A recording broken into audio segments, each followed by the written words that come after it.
Assalomu alaykum rahmatullohi va barakatuh.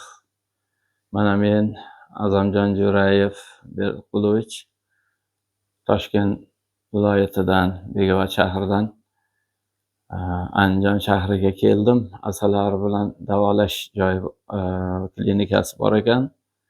Dilmurod tabib degan hoji akamiz bor ekanlar. Mana shular qo'lida bir kurs lecheniya oldim, davolanish kursi. Har xil bezlar bor edi qo'llarimda.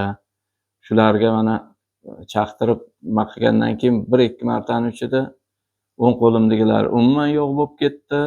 Chap qo'limda kamaydi. Keyin ko'kragimda bitta katta operatsiyadan qolgan bir nima bor edi. Bez bor edi. U ham yaxshi bo'lib ketdi. Keyin prostata kattalashgan ekan, o'shanga davolandik. Mana Xudoga shukr ancha yaxshiman. Oldin shu ko'p yugurardim kichkinasiga. Hozir endi shulardan qutuldim. Tursam bir marta turaman, bo'lmasa turmashim ham mumkin ertalabgacha, bomdod namozigacha.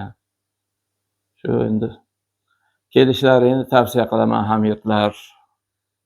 Tabiiy usulda davolanish yaxshi ekan. Shuncha ukollar olganman ham, boshqa qilganman ham shunchalik foydani bilmaymiz ekan. Qonlari yaxshilar ekan, sahr bor edi, sahrni ham pasaytirgan. Hozir bo'lsa bir 5 bordir, kechasi og'iz qurardi, og'iz qurish ham yo'q hozir. Kechalari choy, suv ichib chiqardim. Shu narsalardan ham qoldi, kamaydi.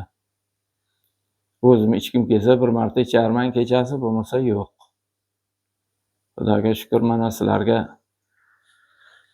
hoji aka rahmat, shunchalik erinmasdan bizni nimalarimizga chidab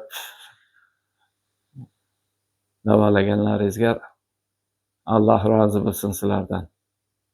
Rahmat. Kelinglar mana.